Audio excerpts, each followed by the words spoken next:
नमस्कार। आज हम रिश्तों की इस बदलती दुनिया पर एक नज़र डालेंगे। ये सोचने की कोशिश करेंगे कि वक्त के साथ परिवार और हमारे संबंधों के मायने आखिर कैसे बदल गए हैं।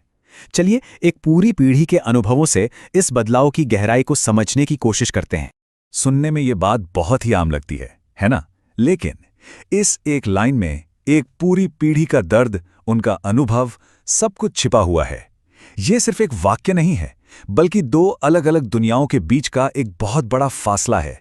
एक दुनिया जो बीत चुकी और एक जिसमें हम आज जी रहे हैं। तो सवाल यह है कि रिश्तों को देखने का हमारा नजरिया आखिर बदला कैसे? मतलब पुरानी और नई पीढ़ी की सोच में इतना फर्क क्यों और कैसे आ गया? आइए इसी को थोड़ा और समझते हैं।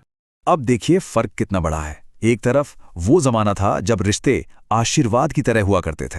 पिता में जैसे भगवान का अक्स दिखता था और माँ के पास होने भर से सुकून मिल जाता था। मतलब एक बहुत ही गहरा इमोशनल कनेक्शन था। और दूसरी तरफ आज का दौर है जहां रिश्ते फायदे नुकसान के तराजू पर तौले जाते हैं। पूरी तरह से एक लेन देन का हिसाब किताब बनकर रह गए हैं। इस फर्क को समझने के लिए यहाँ एक बहुत ही दमदार मेटाफर यानी एक रूपक का इस्तेमाल किया गया है और सवाल ये पूछा गया है कि हमारे रिश्ते एक सीढ़ी की तरह है या फिर एक जड़ की तरह। आज के दौर में कई रिश्ते एक सीढ़ी जैसे बन गए हैं। मतलब एक ऐसा रिश्ता जिसका इस्तेमाल सिर्फ ऊपर चढ़ने के लिए किया जाता है। लोग इस पर चढ़कर आगे तो बढ़ जाते हैं, पर जैसे ही जरूरत खत्म होती है इस सीढ़ी को पुराने सामान की तरह उठाकर एक कोने में फेंक दिया जाता है। और इसके एकदम उलट है जड़ वाला रिश्ता। इस नजरिए से देखें तो माता पिता परिवार के पेड़ की जड़ें हैं। वो पेड़ चाहे कितना भी बड़ा हो जाए, कितना भी ऊंचा, कितना भी हरा भरा क्यों ना हो जाए, अगर उसकी जड़ें ही काट दी गईं तो वो खड़ा तक नहीं रह सकता। जड़ें हमारे होने की बुनियाद हैं। तो सबसे जरूरी बात यह है कि सीढ़ी पर चढ़ा जाता है जबकि जड़ से बढ़ा जाता है। एक सिर्फ मंजिल तक पहुंचने का जरिया है जिसे पीछे छोड़ा जा सकता है, और दूसरी वो हमारी शुरुआत है, हमारी बुनियाद है जिसके बिना हमारा कोई वजूद ही नहीं। चलिए अब आगे बढ़ते हैं और देखते हैं कि ये सोच असल जिंदगी पर क्या असर डालती है। अब हम इस विश्लेषण के सबसे मार्मिक हिस्से पर आते हैं। जब सोच में इतना बड़ा बदलाव आता है तो उसके जो भावनात्मक नतीजे होते हैं वो क्या हैं? यहाँ कुछ ऐसे सवाल उठाए गए हैं जो सीधे दिल को छूते हैं। जरा सोच कर देखिए, वो पिता जिसने अपनी कमाई का एक एक सिक्का, अपनी एक एक पाई सिर्फ अपने बच्चों की एक मुस्कान पर लुटा दी, जब उसी पिता की आंखों की रोशनी कमजोर पड़ जाती है तो वही बच्चे उसे थोड़ा सा सहारा देने में क्यों हिचकिचाते हैं? जिस पिता ने उंगली पकड़कर अपने बेटे को पहला कदम चलना सिखाया, क्या वही बेटा अपने पिता की जिंदगी के आखिरी पड़ाव में उनका हाथ नहीं थाम सकता?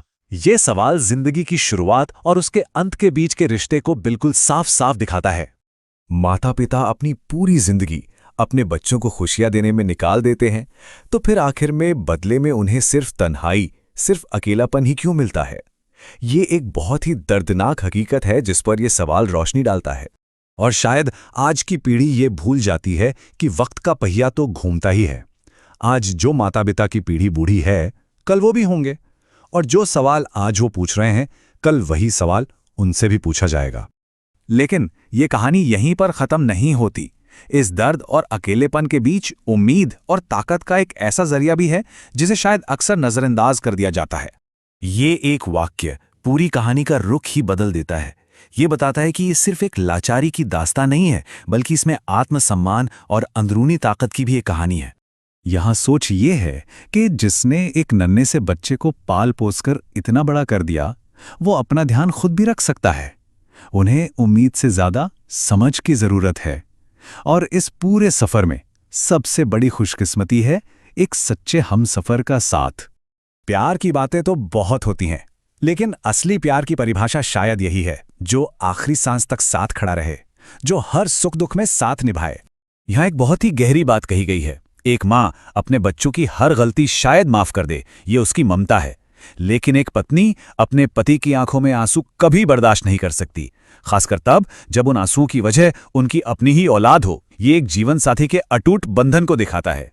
तो फिर इस पूरी चर्चा से, इस पूरे विश्लेषण से हमें क्या सीखने को मिलता है? इसका सार क्या है? और अंतिम सबक, इस पूरी बातचीत का निचोड़ बस यही है, रिश्ते इस्तेमाल करके फेंक देने वाली सीढ़ियां नहीं, बल्कि वो जड़ें हैं जो हमें जिंदगी देती है, जो हमें बनाती हैं। और आखिर में बस इतना याद रखने की जरूरत है कि कोई भी पेड़ अपनी ही जड़ों को काटकर कभी फल फूल नहीं सकता। अपनी बुनियाद को मिटाकर कोई भी इंसान कभी सच में खुश या कामयाब नहीं हो सकता।